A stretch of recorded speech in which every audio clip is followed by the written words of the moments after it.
Hai teman-teman, kali ini aku mau bikin roti kukus isi selai srikaya. Rotinya cocok banget untuk dijadiin ide jualan yang pasti bikinnya gampang, cukup 5 bahan aja. Mau tuh cara bikinnya? Yuk tonton video di atas sampai selesai. Pertama, siapkan wadah, masukkan 250 gram tepung terigu. Di sini aku pakai protein sedang, 35 gram gula pasir, dan 1 sendok teh ragi instan. Pastikan raginya masih aktif. Kemudian bahan keringnya kita aduk sampai semuanya tercampur rata. Kalau bahan keringnya sudah tercampur rata, masukkan juga 120 ml susu cair dingin, atau boleh diganti dengan air biasa. Tambahkan juga 50 ml minyak goreng atau minyak sayur, dan secukupnya pasta pandan. Untuk pastanya opsional, boleh di skip kalau nggak suka. Lalu kita aduk sampai semua bahannya tercampur rata. Kalau adonannya sudah tercampur rata, mau aku lanjut mixer. Di sini aku mixer sampai adonannya setengah kalis, kurang lebih 15 menit. Kalau kalian nggak punya mixer, boleh diulenin manual pakai tangan sampai adonannya setengah kalis ya teman-teman. Setelah 15 menit di mixer, adonannya sudah setengah kalis. Untuk permukaannya sudah licin, kurang lebih seperti yang di video. Kemudian matikan mixernya. Apabila adonannya sudah setengah kalis, kita rentangkan kurang lebih seperti ini. Ini nggak gampang sobek, berarti ini udah cukup. Selanjutnya kita ambil adonan, kemudian padatkan sambil dibentuk oval atau lonjong, kurang lebih seperti yang di video. Dan hasilnya kurang lebih seperti ini. Kemudian siapkan loyang yang sudah dialasi dengan baking paper.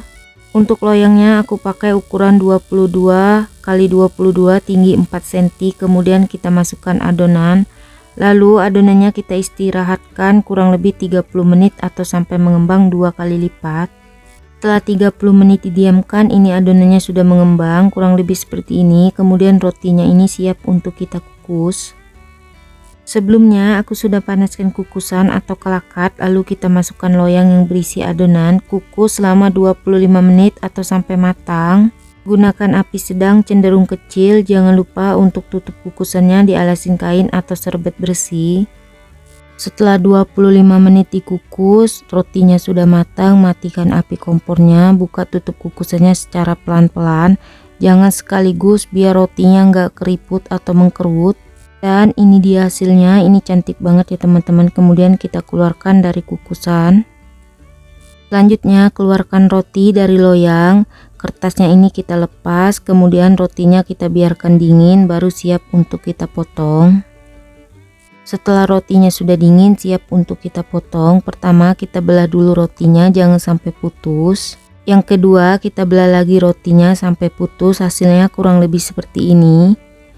Untuk ukuran potongan rotinya bisa disesuaikan aja dengan selera masing-masing. Setelah rotinya sudah dipotong, di sini mau aku kasih selai. Di sini aku pakai selai srikaya. Dan kalian juga bisa pakai selai coklat, selai stroberi, atau selai yang lainnya. Untuk selainya bebas, bisa disesuaikan aja dengan selera. Dan hasil rotinya kurang lebih seperti ini. Dan ini dia roti kukus pandan isi selai srikaya khas Pontianaknya sudah jadi. Gimana teman-teman, gampang banget kan bikinnya? Untuk satu resep aku dapat sekitar 7 potong seukuran yang ada di video. Ini rotinya mau aku coba cicipin. Ini kelihatan banget serat rotinya halus, berarti rotinya lembut banget. Untuk rasanya ini beneran enak, meskipun disimpan di dalam kulkas, tekstur rotinya nggak keras sama sekali. Rotinya cocok juga untuk dijadiin ide snack bekal ya teman-teman. Ini wajib banget dicobain di rumah. Oh ya, kalau kalian suka dengan videonya jangan lupa like, comment, share, subscribe, tekan juga tombol loncengnya biar tidak ketinggalan video terbaru dari aku. Terima kasih.